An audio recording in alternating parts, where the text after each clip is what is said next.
Hello friends, how are you? Welcome to our YouTube channel Dhyan Commerce, the key of success. Please like, subscribe, share and press bell icon for notifications. Thank you.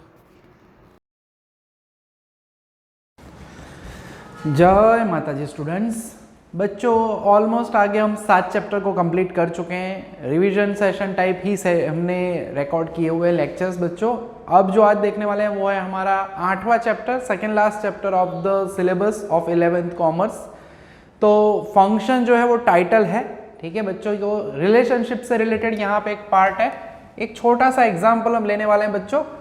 आपको आपके class के अंदर, school के अंदर आप जब भी पढ़े हो अब तक के स्टैंडर्ड्स में, 10th तक या अभी तक 11th तक या जहाँ पे भी पढ़ोगे, स्टूडेंट्स होते हैं उनको रोल नंबर्स दिए जाते हैं, ठीक है। तो उनका रिलेशन होता है नंबर, रोल नंबर जो दिया जाता है और स्टूडेंट का नाम है, उसके बीच में जनरली रिलेशन होता है, ठीक है। तो फंक्शन में हमें यही ऑब्जर्व करना है। कोई रिलेशन ऑब्जर्व किया जाता है, कोई डेफिनेट रूल होता है, ठीक है। तो वो कैसे डिराइव किया जाता है वो खास ऑब्जर्व करना है। मैथमेटिकल बेस है थोड़ा सा, उसे हम नॉर्मल एग्जांपल से समझेंगे, ठीक है। तो फॉर एग्जांपल 4 स्टूडेंट्स है A, B, C and D बच्चों। अब इन चारों के रोल नंबर्स, ठीक है। वैसे लाइव लेक्चर होता तो मैं आपको सामने ही पूछ लेता, बट इसमें तो मैं रिकॉर्ड कर रहा हूँ और रिकॉर्डेड लाइव में आपको ऑब्जर्व करने का मौका तो मिलना ही चाहिए। तो सपोज कोई स्टूडेंट है A, ठीक है। तो उसका रोल नंबर जो है वो नेचुरली एक ही रोल नंबर होता है, ठीक है। 2 रोल नंबर्स कभी ऑब्जर्व किए हैं आपने किसी बच्चे के, या ऐसा कोई बच्चा हो सकता है जिसको कोई रोल नंबर ही ना मिले? That is not possible. Unique roll number होता है, वन एंड ओनली वन, ठीक है। सपोज पर्सन ए है, नाम में यहाँ पे अल्फाबेट्स यूज कर रहा हूँ, ठीक है। तो उसका रोल नंबर है 12। फिर दूसरा जो पर्सन है बी, उसका रोल नंबर है 45। तीसरा जो पर्सन है उसका रोल नंबर है सपोज 5 एंड चौथा जो पर्सन है उसका नंबर है सपोज 58, ठीक है। तो आप यहाँ पे ऑब्जर्व कर सकते हो, एक रिलेशनशिप ऑब्जर्व ड्रॉ करके मैंने समझाने का ट्राई किया हुआ है। पहले जो यहाँ पे ऑब्जर्व कर रहे हैं ABCD, वो क्या है? तो नेम्स ऑफ स्टूडेंट्स। दूसरे में जो नंबर्स लिखे हुए वो क्या है? Roll numbers of the students. अब ऐसे मुझे आपको डिस्क्राइब करने में प्रॉब्लम होती है क्योंकि बार बार बोलना पड़ेगा, ऐसे मैं लिखता हूँ। तो इसकी जगह पे हम नामकरण कर देते हैं। पहले को A नाम दे देते हैं, सेट कहेंगे हम। दूसरे सेट का नाम दे देंगे B। तो कैपिटल A पहला सेट है, उसे हम कहेंगे set of names of students. Set B जो है बच्चों, उसको हम कहने वाले हैं set of roll numbers of students. यानी बार बार मुझे कहना ना पड़े ये ड्राइंग को, तो सिंपली मैं कह सकता हूं, ठीक है, कि नेम्स ऑफ द स्टूडेंट उसे सेट में ऐसे लिख सकते हैं हम A, और सेट B जो है उसमें हमने रोल नंबर्स लिखे हुए हैं। Order is not important in our set theory, तो आप कैसे भी लिख सकते हो। मैंने यहाँ पे असेंडिंग ऑर्डर में लिखा है, बट रिलेशनशिप में ऐसा नहीं है कि A इज कनेक्टेड विथ 5। जो भी कनेक्शन है वो हमने यहाँ पे ड्रॉ करके समझाया हुआ है। तो बच्चों ये जो रिलेशनशिप हुई, ये रिलेशनशिप है, उसे हम कह सकते हैं फंक्शन। कब? तो कुछ बेसिक कंडीशन है फंक्शन के लिए। मेन जो नेसेसरी कंडीशन है वो ये है कि ये दोनों के दोनों सेट्स जो है वो नॉन एम्प्टी होने चाहिए। अभी हम उसकी डेफिनेशन भी देखने वाले हैं, ठीक है। अगर क्लास में कोई स्टूडेंट ही नहीं होगा तो रोल नंबर किसे दोगे? ठीक है, स्टूडेंट्स है, रोल नंबर नहीं दिया, ऐसा भी नहीं हो सकता। यानी पहली कंडीशन याद रखनी है, फंक्शन की नेसेसरी कंडीशन है that set A and B should be non empty, ठीक है। अभी हम डेफिनेशन ऑब्जर्व करने वाले हैं, ठीक है। तो सेट A एंड B जो है वो नॉन एम्प्टी होने चाहिए, पहली मेन कंडीशन। फिर जो इंपॉर्टेंट पार्ट है वो रहता है हमारा पहला सेट बच्चों। हमेशा पहला सेट यानी स्टूडेंट्स, क्लास में स्टूडेंट है तो उनको रोल नंबर मिलना चाहिए। फिलहाल अभी मैं ये एग्जांपल कंटिन्यू कर रहा हूं, ठीक है।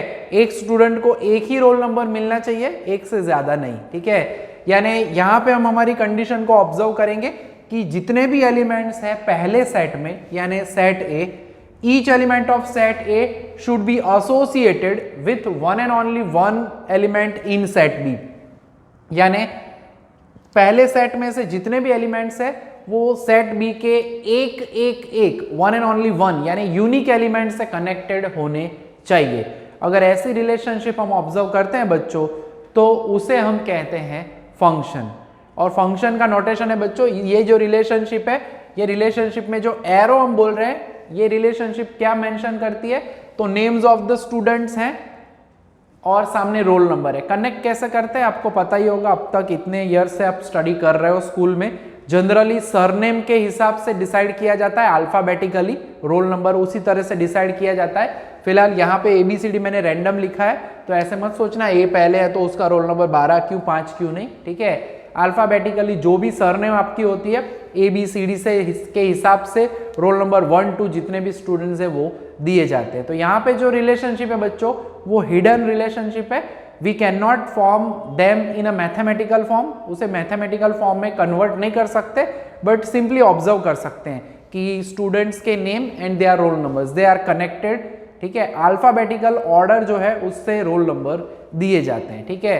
तो ये मेन यहाँ पे एक एग्जांपल जो है वो आपको हेल्प करेगा रिलेशनशिप फंक्शन जो है उसको समझने में, ठीक है। यानी फंक्शन यानी नॉर्मली हम कह सकते हैं it is the relationship between, यहाँ पे हम कह सकते हैं two sets, and that relationship can be written as function from A to B। इसे बोला जाता है फ्रॉम, दो डॉट्स को, ठीक है, प्रोनाउंसिएशन के हिसाब से अगर हम मैथमेटिकली जो दिए लिखा है उसे अगर पढ़ना है तो, ठीक है। F from A to B भी पढ़ते हैं कभी कभी। फंक्शन का नोटेशन हमने F लिखा हुआ है, function F from A to B। अगर आप चाहो तो उसमें G H etcetera etcetera small letters लिख सकते हैं हम, ठीक है, तो वो भी यूज हो सकता है depending on the question. Generally हमें तो बुक में दिया ही जाएगा कि फंक्शन का नाम जो है उस हिसाब से इसका काम होगा, ठीक है। तो बच्चों अब ये जो मैंने समझा है उसे हम समझ लेते हैं, मीनिंग देखने वाले हैं हम फंक्शन का, उसके बाद ऑब्जर्व करेंगे। पहला सेट जो है बच्चों, इस सेट को हम कहने वाले हैं domain of the function. Relationship describe हो जाती है, फंक्शन डिफाइन हो जाए तो पहले सेट को कहा जाता है डोमेन ऑफ द फंक्शन, दूसरे सेट को कहा जाता है को डोमेन ऑफ द फंक्शन, ठीक है। तो अब ये तीन डेफिनेशंस जो है बच्चों वो देखेंगे हम, और एक और डेफिनेशन जो है रेंज ऑफ द फंक्शन वो भी ऑब्जर्व करने वाले हैं। पहले हम देख लेते हैं ये दो डेफिनेशन, यानी फंक्शन की डेफिनेशन, डोमेन एंड को डोमेन की डेफिनेशन। रेंज में अभी आपको उसके बाद में समझाऊंगा। तो बच्चों फंक्शन का मीनिंग मैंने समझा दिया है अभी बोर्ड पे, अब उसका जो पार्ट है उसमें डेफिनेशन देख लेते हैं। तो डेफिनेशन ऑफ फंक्शन हमारी जो है वो कुछ इस तरह से है जो मैंने समझाया ही है कि if A and B are any two non-empty sets and each element of set A is related or associated with one and only one element of set B by some rule, relation or correspondence F, then the rule, relation or correspondence F is called a function from set A to set B। बच्चों ये पूरा part मैंने अभी आपको example लेके समझाया हुआ है, वहां पे number of students and roll numbers वाला एग्जांपल दिया था। नोटेशन जो है वो हमारा फंक्शन का कुछ इस तरह से रहता है, symbolically we can write it as function f from a to b। इसके अलावा हम g h स्मॉल लेटर्स का भी इस्तेमाल कर सकते हैं बच्चों, जो कि बहुत ही इंपॉर्टेंट डेफिनेशन रहती है हमारी ये फंक्शन की। इसके बाद एक छोटा सा एग्जांपल भी हम ऑब्जर्व करेंगे कि कोई भी रिलेशन है वो फंक्शन है या नहीं, कैसे चेक किया जाए, और बाद में हम रेंज को भी देखने वाले हैं। मगर उससे पहले देख लेते हैं दो और छोटी टर्म्स। सेट ए जो है बच्चों उसे डोमेन कहा जाता है, सेट बी है उसे हम कोडोमेन कहने वाले हैं। तो देख लेते हैं domain and codomain of function F. तो उसमें पहले फंक्शन होना जरूरी है, यानी पहले लिखना पड़ता है if F from A to B then set A of elements X is called domain of the function. जो भी सेट ए की वैल्यूज है बच्चों वो जो है वो सेट ए की वैल्यूज को हम x भी कहते हैं, ठीक है, इसलिए यहाँ पे लिखा हुआ है set of elements of x। Notation इसका है डी सबस्क्रिप्ट f, डोमेन का डी लिया जाता है और फंक्शन अगर f है तो डी सबस्क्रिप्ट f लिखा जाएगा, फंक्शन अगर g है तो डी सबस्क्रिप्ट g लिखा जाएगा, अगर h लिखा है फंक्शन में नोटेशन तो डी सबस्क्रिप्ट h लिखा जाएगा। सेट b को कोडोमेन कहा जाता है, जब एक ही साथ पूछे जाए दोनों तो आप इसी में ऐड कर सकते हो कि and set b is called codomain of the function. मगर अगर अलग पूछा है तो पहले आपको लिखना पड़ेगा कि if f from a to b then set b is called codomain of the function। And as मैंने मेंशन किया है आगे कि कोडोमेन में कोई नोटेशन नहीं होता है, इसमें c सबस्क्रिप्ट f मत लिखना। तो ये हो गया हमारा सबसे इंपॉर्टेंट पार्ट फंक्शन का मीनिंग, डोमेन कोडोमेन। अब एक छोटा सा एग्जांपल देख लेते हैं, फिर रेंज का हिस्सा जो है वो समझने के लिए वापस हम जाएंगे बोर्ड पे। तो सम को समझे बच्चों, उसके पहले कुछ इंपॉर्टेंट सेट्स है जिसे ऑब्जर्व कर लेते हैं। स्कूल में आप पढ़ चुके हो 8, 9, 10 में इन सभी को। जिसमें पहला सेट है सेट ऑफ नेचुरल नंबर्स, जिसे कैपिटल N कहा जाता है, जिसमें सभी पॉजिटिव इंटीजर्स ही होते हैं 1, 2, 3 से लेके इनफाइनाइट तक। उसके बाद आता है सेट Z, जिसे कहा जाता है सेट ऑफ इंटीजर्स, जिसमें n के सभी एलिमेंट्स होंगे, उसके अलावा नेगेटिव इंटीजर्स एंड 0 को इंक्लूड किया जाता है। फिर आता है ZQ, जो भी कहा जाता है सेट ऑफ रेशनल नंबर्स, इसमें रेशनल नंबर्स 3/5, 4/5 इसी तरह से फ्रैक्शंस जो है उनको ऐड किया जाता है। n z के एलिमेंट्स तो Q में रहते ही हैं। और लास्ट में आता है सबसे बड़ा set, set of real number यानी कि कैपिटल R, जिसमें हम इरेशनल नंबर्स को ऐड करते हैं जिसका स्क्वायर रूट इंटीग्रल ना मिल पाए, स्क्वायर रूट 2, स्क्वायर रूट 3 वैसे नंबर्स को इंक्लूड किया जाता है। तो ये होता है हमारा सेट ऑफ रियल नंबर्स। और चारों सेट्स के बारे में अगर कहे बच्चों, तो यहाँ पे खास ध्यान रखना है हमें कि जो कैपिटल N है उसके सभी एलिमेंट Z के अंदर इंक्लूड होते हैं, तो कहा जाता है N is subset of Z। Z के सभी एलिमेंट्स Q में आ जाते हैं, इसलिए कहा जाता है Z is subset of Q। And Q के सभी एलिमेंट्स है वो R में आ जाते हैं, इसलिए लिखा जाता है Q is subset of R। In short capital N जो है यहाँ पे इन चारों में सबसे छोटा सेट है और कैपिटल R सबसे बड़ा सेट है। सेट के कंपैरिजन करने हो तो ये सबसेट वाली साइन हम यूज करते हैं बच्चों, ठीक है। अब एक एग्जांपल देख लेते हैं जिसमें हमें फंक्शन है कि नहीं वो चेक करना है। ये मैंने इसलिए समझा है सेट क्योंकि उसमें एक्सरसाइज का सम जो है हमारा 8th एक्सरसाइज का सम नंबर 3 है सेक्शन बी में, उसमें हमें कैपिटल N का इस्तेमाल करके क्वेश्चन पूछा गया है। तो question is G from N to N। एक रिलेशनशिप दी गई है, यहाँ पे उन्होंने सेंटेंस में लिखा है subtract two from the elements of domain, can this rule be called a function. तो सबसे पहले बच्चों इससे हम फंक्शन को, इस फंक्शन है कि नहीं वो चेक करने के लिए इस रिलेशनशिप को अगर मुझे लिखना है तो I can write it as like this. Sentence में से उसे कन्वर्ट करें, रिलेशनशिप g ऑफ x है तो x माइनस 2 लिख सकते हैं। जो भी एलिमेंट्स हो उसमें से आपको 2 माइनस करना है। यहाँ पे आप ऑब्जर्व कर सकते हो पहला सेट n है, पहले सेट को हमने कहा हुआ है पहले भी कि वो जो है x की वैल्यूज हम लेते हैं उसमें से, और जैसे ही मैं यहाँ पे x की जगह पे 1 रखूंगा बच्चों तो मुझे 1 माइनस 2 मिलेगा, यानी वो मिलेगा -1, ठीक है। यानी डेफिनेशन हमारी है यहाँ पे कि पहला सेट है, दूसरा सेट है, पहले सेट में से जितने भी आप एलिमेंट्स लेते हो उनके लिए दूसरे सेट के अंदर one and only one element मिलना चाहिए, ठीक है। वैसे ही अगर मैं 2 रखता हूं तो 2 माइनस 2 मिलेगा मुझे 0। वैसे मैं अगर 3 रखूंगा तो 3 माइनस 2 मुझे मिलेगा 1। और जैसे कि मैं आपको बच्चों समझा ही चुका हूं आगे डायग्राम वाइज कि अगर मैं 1, 2, 3 की वैल्यू के लिए डायग्राम बनाऊं तो पहला सेट है यहाँ पे हमारे पास कैपिटल N, दूसरा भी N है, तो उसमें तो 1, 2, 3 वैल्यू आती है। 1 के लिए आउटपुट कहाँ है, यानी कि -1 जो है वो कैपिटल N सेट में होता नहीं है। यानी डेफिनेशन जो है उसमें कहा गया है कि for each element of first set, यानी कि पहला सेट और दूसरा सेट यहाँ पे सेट ऑफ नेचुरल नंबर्स ही है और आउटपुट जो मिल रहा है वो नेगेटिव नंबर है, ठीक है।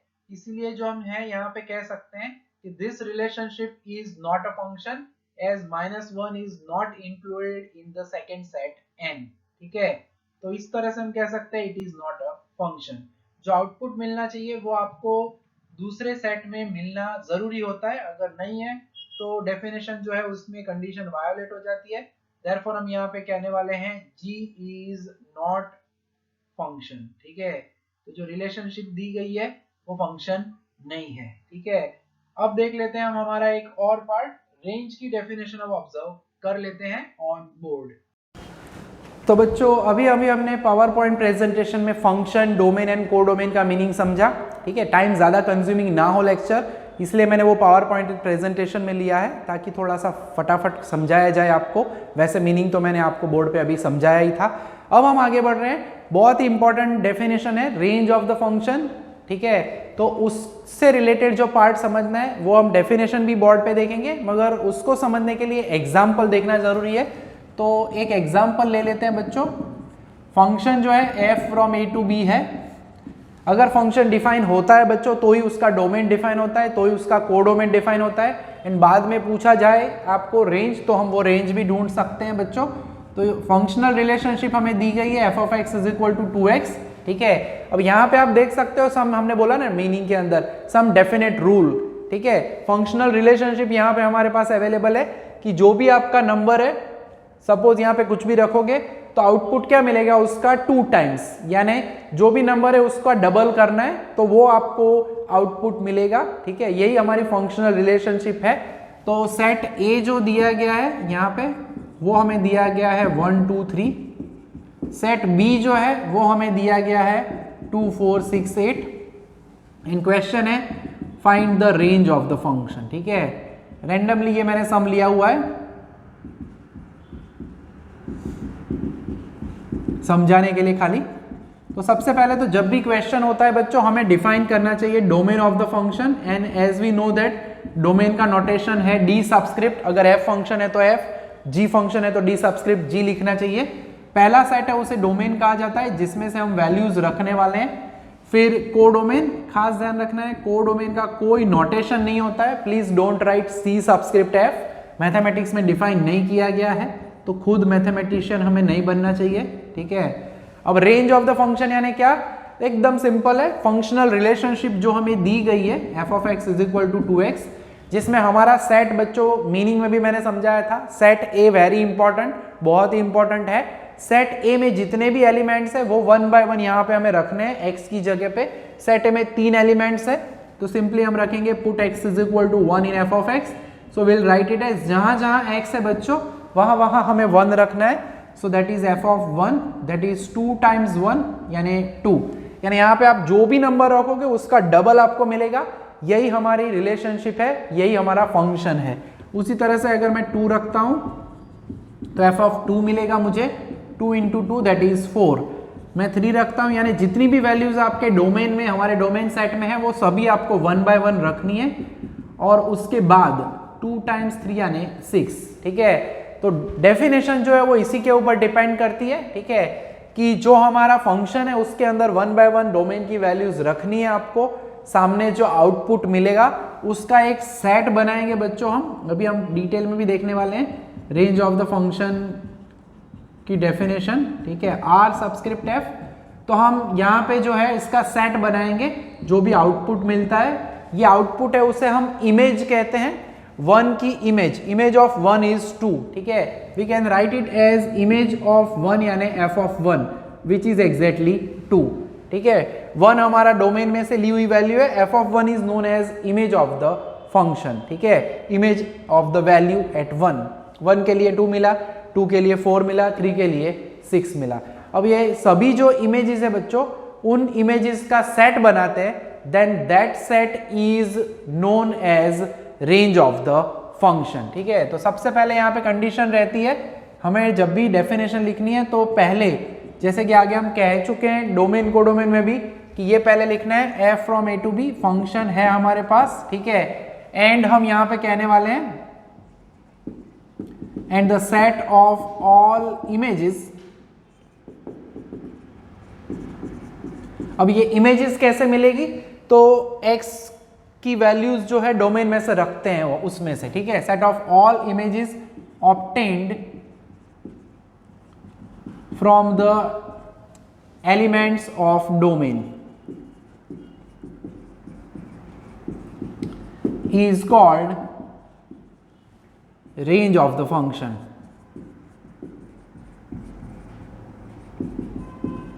ठीक है। And it is denoted by, notation भी खास लिखना चाहिए हमें, आर सबस्क्रिप्ट एफ। दूसरे वर्ड्स में कहते हैं तो आर सबस्क्रिप्ट एफ कहा जाता है, या sometimes it can be written as F of A. Domain की इमेजेस है सभी, जैसे मैं वहां पे कह चुका हूं F of 1, F of 2, F of 3, तो ये नोटेशन भी यूज किया जाता है। All values of F of X, X की जगह पे 1 रखो तो ये एफ ऑफ 1 है, ये एफ ऑफ 2 है, एफ ऑफ 3 है, ठीक है। वेयर एक्स बिलोंग्स टू ए, ये बिलोंग्स टू है, मैथमेटिक्स में हम इसका यूज करते हैं, कोई भी सेट में एलिमेंट मेंबर हो तो उसे ये बिलोंग्स टू बोला जाता है, ठीक है। तो 2 चीजें याद रखनी, ये होता है हमारा नोटेशन बिलोंग्स टू, और दूसरा एक है सबसेट, उसका भी हम यूज करने वाले हैं, इसे कहा जाता है सबसेट। तो एक इंपॉर्टेंट प्रॉपर्टी भी है जो भी हमें यहाँ पे ऑब्जर्व करनी है, यहाँ पे आप ऑब्जर्व कर सकते हो। तो ये भी आप नोट कर लेना बच्चों, क्योंकि इंपॉर्टेंट है ये point, that range of the function, ये नोट कर लेना। ये मैंने दो इसीलिए आपको ये नोटेशन समझा है मैथमेटिकल, क्योंकि इसका इस्तेमाल करना है। Range of the function is subset of codomain और कोडोमेन इटसेल्फ। टेक्निकली हम ऐसा कहते हैं कि रेंज आप ढूंढते हो बच्चों, तो रेंज जो है वो एग्जैक्टली कोडोमेन बी जितनी हो सकती है, या रेंज में कम एलिमेंट्स भी हो सकते हैं। फिलहाल यहाँ पे अगर आप ऑब्जर्व करो तो जो सेट छोटा होता है बच्चों वो लेफ्ट में लिखा जाता है, यानी range of the function is subset of codomain in this example. ठीक है, तो ये जो है वही है हमारा नोटेशन में इसी तरह से लिखा जाता है, range of the function is subset of codomain. अब सबसेट में ये मीनिंग है, आगे मैथमेटिक्स में आ चुका है, आपको याद होगा ही कि सबसेट लिखते हो तो it may be equal also, words में पूरा लिखना पड़ता है सबसेट और कोडोमेन इटसेल्फ। ठीक है, तो कभी कभी रेंज की वैल्यू, रेंज में एक आध वैल्यू कम हो सकती है, कभी ऐसा नहीं होगा कि रेंज में एलिमेंट ज्यादा हो कोडोमेन में, कोडोमेन से। कोडोमेन को हम नॉर्मली अगर हम कहे, बुक में दिया नहीं है, कि we can say that codomain is the set of expected images.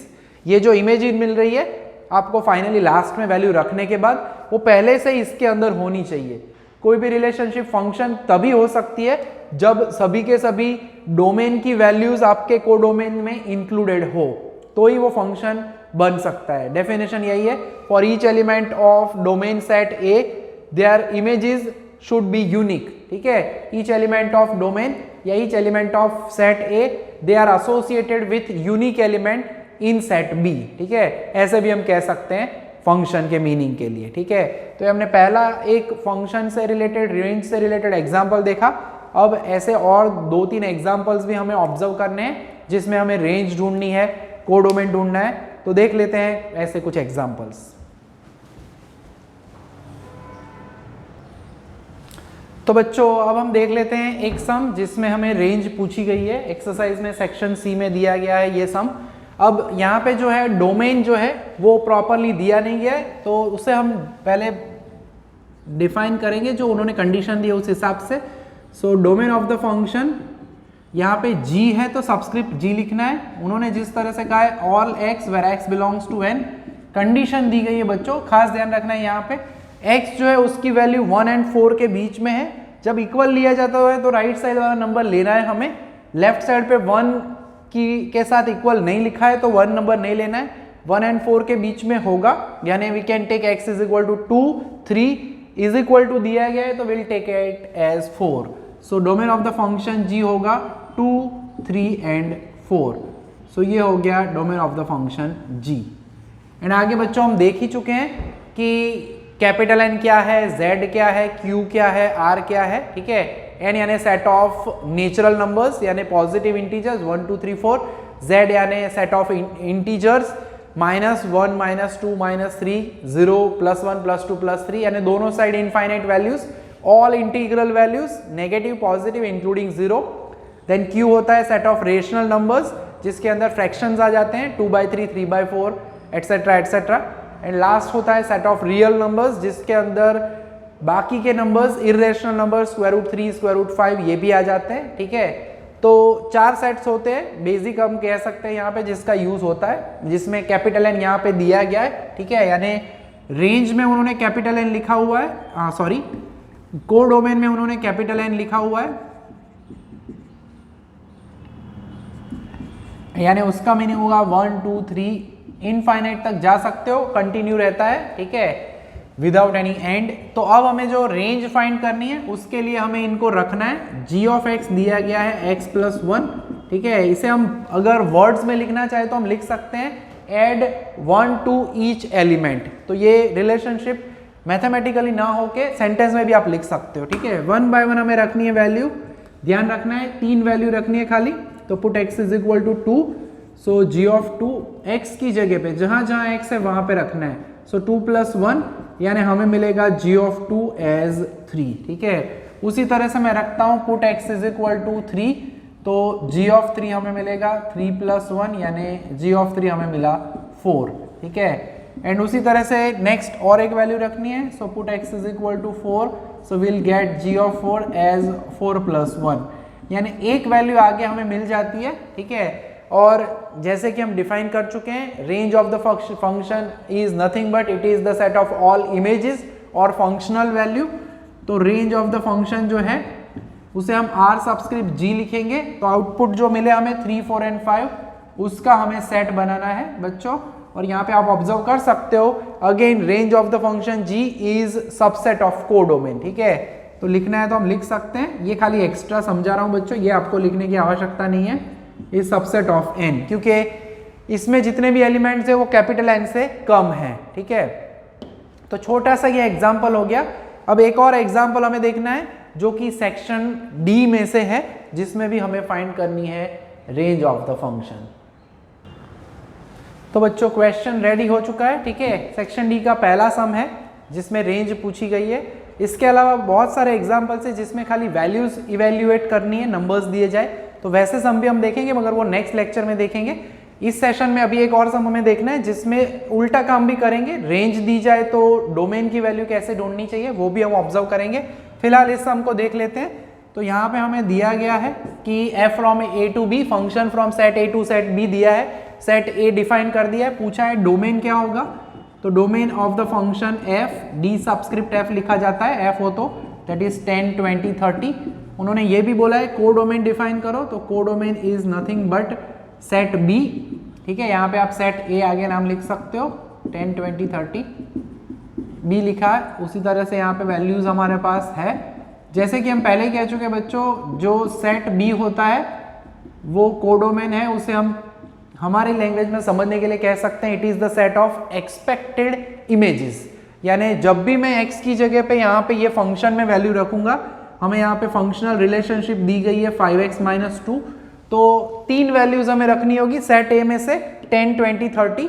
तो तीनों के आंसर ये 1, 2, 3, 4, 5 में से कोई भी 3 वैल्यू होगी, ठीक है, कंपल्सरीली।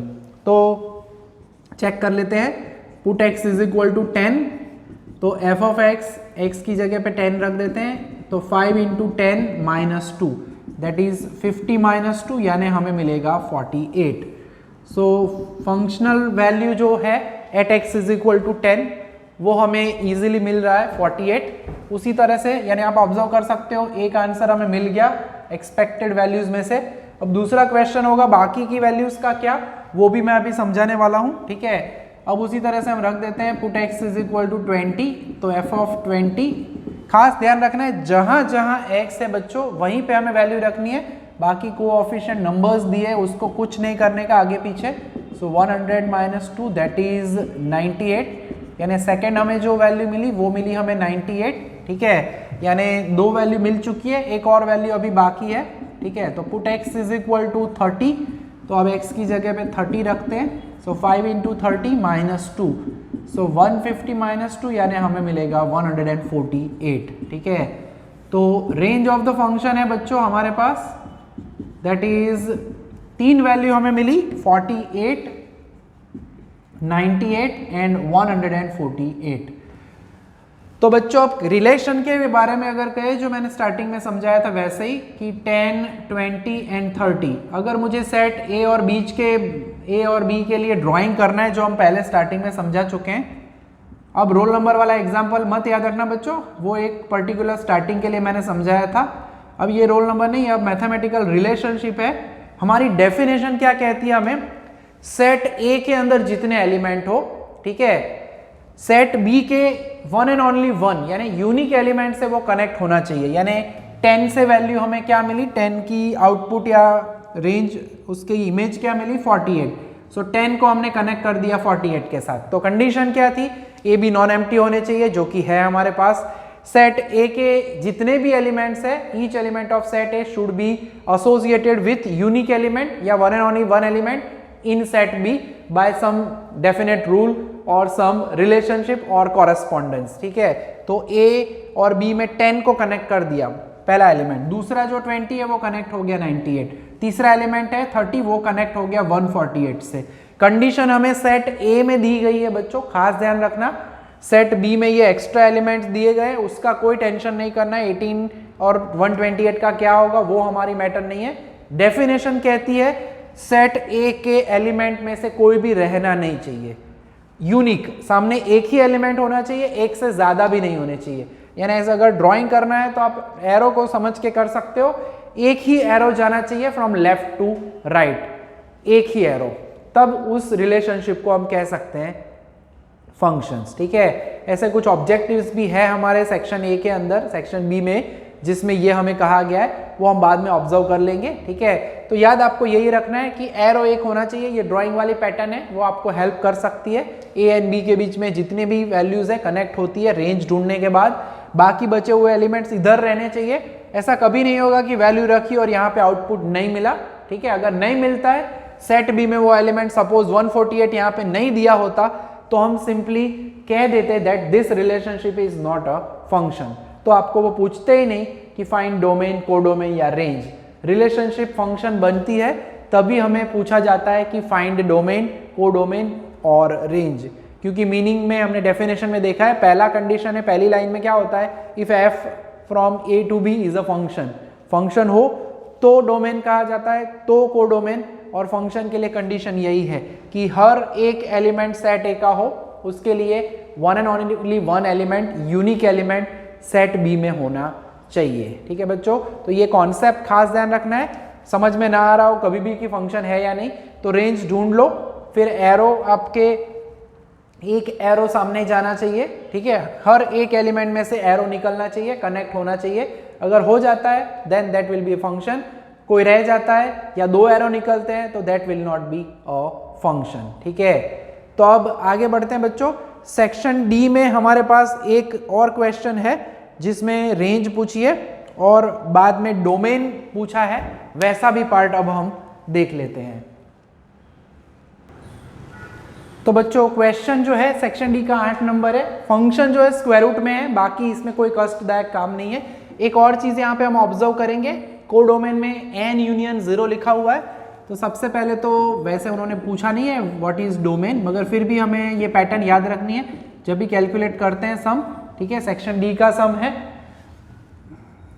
तो 3 मार्क्स में पूछा जाता है, तब आपको ये डिफाइन कर देना चाहिए। डोमेन डिफाइन करने हैं, कोडोमेन डिफाइन कर देना है। ठीक है, पूछे या ना पूछे। अब जो है कोडोमेन यहाँ पे उन्होंने जो हमें दिया हुआ है एन यूनियन 0। इसका मीनिंग क्या होगा, कैपिटल एन हमें पता है बच्चों 1 2 3, ये खाली समझाने के लिए है। यूनियन 0 यानी 0 को इंक्लूड किया जाता है, खाली पॉजिटिव इंटीग्रल वैल्यूज नहीं, 0 के साथ। ठीक है, तो उसका मीनिंग खाली इतना है कि 0 को इंक्लूड करना है, बाकी कोई प्रॉब्लम इसमें नहीं है फंक्शन में। ठीक है, 2 वैल्यूज है, खाली 2 रखना है हमें। ठीक है, तो फंक्शनल रिलेशनशिप जो दी गई है वो है square root of X square minus 16। So simply हम यहाँ पे रख देंगे put x is equal to 4, domain set में से पहली वैल्यू, तो हमें f ऑफ 4 मिलेगा, square root of 4 square minus 16, that is 16 minus 16 यानी 0 होगा। तो पहली इमेज हमें मिली 0। बच्चों इन्होंने कैपिटल एन में यूनियन 0 क्यों किया, तो इसी वजह से कि 4 के लिए उसकी इमेज क्या है 0। खाली कैपिटल एन लिखते, जैसे मैंने अभी आगे समझाया, तो 0 नहीं होता कैपिटल एन के अंदर, 1 2 3 होता है, तो ये रिलेशनशिप फंक्शन ही नहीं बनती। इसीलिए इंक्लूड किया गया है, यूनियन किया जाए, दैट मीन्स वो एलिमेंट को ऐड करना है कैपिटल एन के अंदर। तो ये होगा हमारा कोडोमेन, ये खास ध्यान रखना है। ऐड इसीलिए किया जाता है, ठीक है, या कुछ सेट में माइनस भी लिखते हैं, माइनस करते हैं क्योंकि वहां पे उस पॉइंट के लिए, उस एलिमेंट के लिए इमेज अवेलेबल नहीं होती। ठीक है, यानी जब भी ऐसा यूनियन किया जाए या कोई भी जगह पे माइनस लिखा हो सेट में, वो नंबर कोई भी, तब समझना है कि वहां पे उसकी इमेज अवेलेबल नहीं होगी। वैसे भी समझ में नेक्स्ट लेक्चर में करवाने वाला हूं, तो वो हम बाद में ऑब्जर्व करेंगे। अब रख देते हैं simply put x is equal to 5, तो f of 5 that will be 5 square minus 16, 25 minus 16 यानी स्क्वायर रूट ऑफ 9। अब बच्चों यहाँ पे आपको खास ध्यान रखना है, जनरली स्क्वायर रूट अगर निकालते हैं आपको पता होगा कि +3 हो तो भी उसका स्क्वायर 9 मिलेगा, -3 हो तो भी उसका स्क्वायर माइनस मिलेगा, तो भी उसका स्क्वायर 9 मिलेगा। यानी जब भी आप स्क्वायर रूट ऑफ 9 लिखते हो आपके पास दो आउटपुट होने चाहिए। स्क्वायर रूट जब भी निकाला जाए दो आंसर लेने पड़ते हैं, +3 -3। मगर यहाँ पे खास ध्यान रखना है, हम माइनस नहीं लेने वाले, क्योंकि हमारे पास जो कोडोमेन है उसमें सभी वैल्यूज कैसी है, 0, +1, +2, +3। वैसे मैथमेटिकली दो आंसर मिलते +3 और -3 इसी तरह से, but we are not taking negative value as codomain के अंदर हमें क्या बताया गया है, ओनली +3। ठीक है, दैट इज वाई यहाँ पे हम लिख रहे हैं +3। ठीक है, तो अल्टीमेटली जो है रेंज ऑफ द फंक्शन हमारे पास अब रेडी है। तो रेंज जो है दैट विल बी 0 and 3। ठीक है, तो रेंज ऑफ द फंक्शन हमें मिलेगा यहाँ पे 0 and 3। पॉजिटिव स्क्वायर रूट लिया गया है, खास इसका ध्यान रखना है, बिकॉज ऑफ अवर कोडोमेन। ठीक है, नेगेटिव स्क्वायर रूट लिया जाता नहीं है। एंड डेफिनेशन भी वही है, हर एक एलिमेंट के लिए एक ही आउटपुट होना चाहिए। अगर प्लस और माइनस लेते हो तो एक एलिमेंट जो हमारा 5 है उसके लिए 2 वैल्यू मिल जाएगी, तो भी फंक्शन डिफाइन नहीं होगा। तो ये 2 आर्ग्यूमेंट रहती है कि यहाँ पे +3 क्यों लिया गया है। ठीक है, तो अब देख लेते हैं छोटे 2 एग्जाम्पल्स जिसमें हमें रेंज दी जाएगी बच्चों, रेंज, और उसके ऊपर से हमें फाइंड आउट करना होगा domain of the function.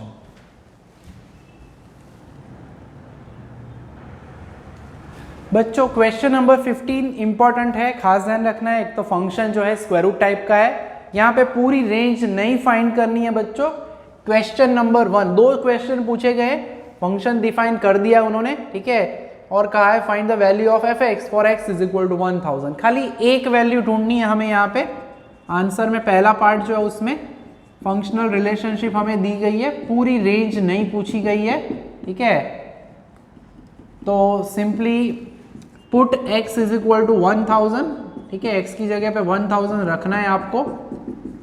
So 5600 - 4 × 1000, so 5600 - 4000, that is naturally आप ऑब्जर्व करोगे यहाँ पे 1600 होगा। एंड सेम आर्ग्यूमेंट यहाँ पे मैं देने वाला हूँ बच्चों, आगे जो अभी मैंने लास्ट सम में भी समझाया था कि वैसे तो इसका स्क्वायर रूट प्लस और माइनस हो सकता है 40। ठीक है, अब मगर कोडोमेन देख सकते हो सेम है, N यूनियन 0, यानी खाली पॉजिटिव वैल्यू लेनी है। एंड दूसरा रीजन भी है कि आउटपुट तो एक ही होना चाहिए, that is why we are taking only 40। ठीक है, तो +40 आएगा। तो ये जो है वो हमें खाली एक वैल्यू पूछी थी कि फॉर x = 1000 आउटपुट क्या मिलेगा। बाकी जो यहाँ पे हमें दिया गया है 500, 1300, 1400, उससे रिलेटेड इमेजेस नहीं ढूंढनी है, क्वेश्चन को प्रॉपरली पढ़ना है बच्चों। दूसरा क्वेश्चन जो है वो हमें नेक्स्ट एग्जाम्पल के लिए हेल्प करेगा, क्योंकि यहाँ पे हमें पूछा गया है कि आउटपुट रेडी है, यानी सपोज आपको ऐसे दिया जाए 40 वैल्यू है तो कौन से x के लिए 40 मिलेगा, वैसे पूछा गया है। ठीक है, तो रेंज दी गई है, वैसे भी हम कह सकते हैं आउटपुट इमेज दी गई है, कौन से x के लिए आपको 20 मिलेगा। तो उसके लिए क्या करना होगा बच्चों, तो फंक्शनल रिलेशनशिप का इस्तेमाल करेंगे। जब भी हमें डोमेन पूछा जाता है तब हम क्या करेंगे, जितनी भी रेंज की वैल्यूज है उनको कंपेयर करेंगे हमारे ओरिजिनल फंक्शंस के साथ। यानी यहाँ पे f(x) की जगह पे मैं रख दूंगा 5600 - 4x। And as we no बच्चों, थोड़ा मैथमेटिकल पार्ट है, थोड़ा ध्यान रखना है ज्यादा। जब भी स्क्वायर रूट हो, स्क्वायर रूट अगर आपको हटाना है तो we should take its square. And जो भी मैथमेटिकल प्रोसेस है दोनों साइड करनी पड़ती है। So square and square root will be cancelled, right side पे होगा, यहाँ पे बचेगा 5600 - 4x, राइट साइड पे उसका स्क्वायर होगा।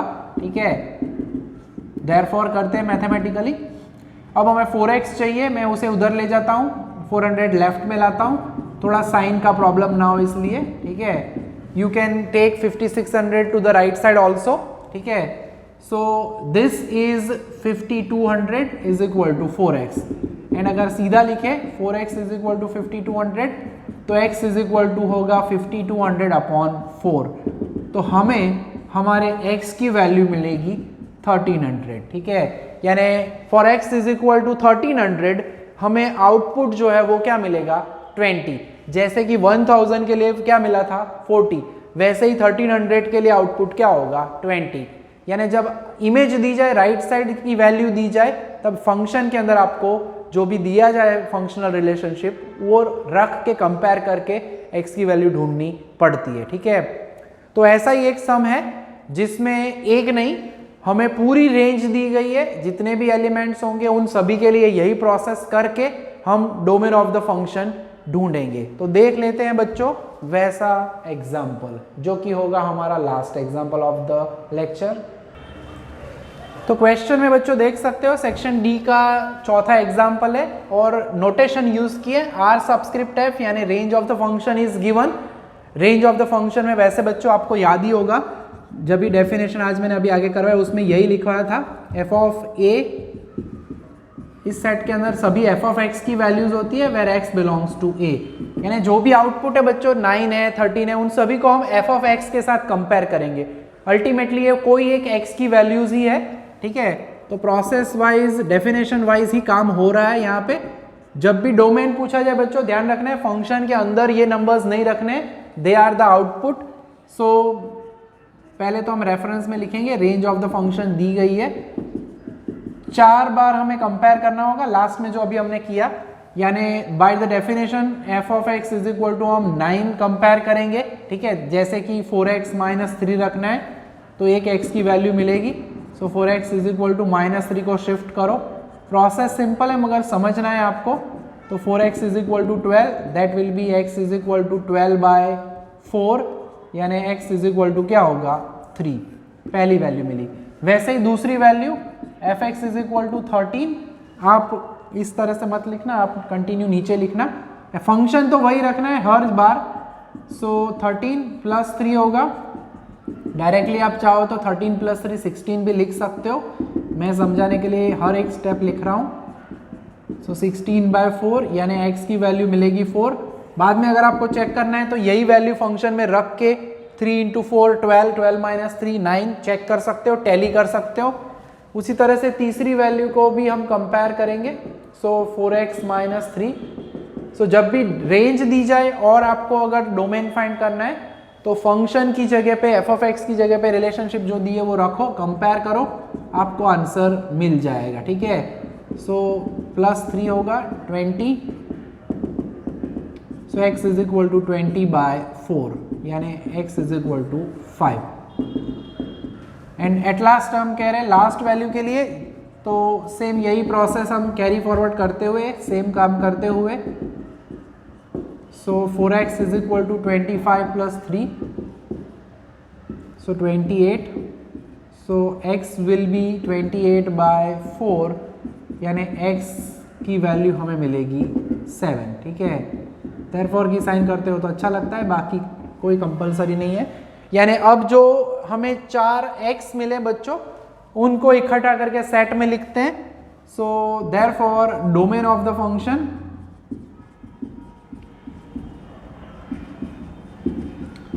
जिसका नोटेशन होता है d सबस्क्रिप्ट f, वो होगा 3, 4, 5 एंड 7। तो बच्चों कभी भी डोमेन पूछा जाए तो इसी तरह से आप सम कर सकते हो। ठीक है, तो ये हो गया हमारा डोमेन ऑफ द फंक्शन। ठीक है बच्चों, तो होमवर्क में मैं आपको सम दे रहा हूँ कुछ, आप खुद ट्राई करना। इसी टाइप के कुछ एग्जाम्पल्स हमारे पास है बुक के अंदर। ठीक है, जिसमें अभी मैंने आगे एक रेंज वाला सम करवाया था, उसके जैसा ही एक सम है। सेक्शन डी का आपको करना होगा, सम नंबर रेंज पूछा गया है सम नंबर 6 में। ठीक है, फिर सेक्शन सी में अभी जो मैंने डोमेन वाला करवाया बच्चों वैसा ही एक क्वेश्चन पूछा गया है। ठीक है, दैट इज ये सेक्शन डी का 6 नंबर है। सेक्शन सी के अंदर जो है बच्चों उसका जो है सम नंबर 7 आप कर पाओगे। ये डोमेन वाला सम पूछा गया है यहाँ पे। ठीक है, एंड उसी के अंदर एक 9 नंबर भी आपको करना है जिसमें रेंज पूछी है। ठीक है, नेक्स्ट टाइम बच्चों हम कुछ और एग्जांपल्स देखने वाले हैं जिसके अंदर वैल्यूज इवेल्युएट करनी है एंड कुछ स्पेशल टाइप्स जो है टाइप्स ऑफ फंक्शन है, 1 function, many 1 function, constant function, ये स्पेशल टाइप्स को भी ऑब्जर्व करेंगे और उससे रिलेटेड कुछ एग्जाम्पल्स को भी देखेंगे। ठीक है बच्चों, तो कॉन्सेप्चुअल ये पूरा लेक्चर है फंक्शन का, अच्छे से रेडी करो चैप्टर। ठीक है, नेक्स्ट सेशन में हम मिलेंगे जिसमें और कुछ एग्जाम्पल्स को ऑब्जर्व करेंगे। ठीक है, तो यहाँ तक का काम रखेंगे बच्चों आज के सेशन में। जय माता जी, thank you and take care.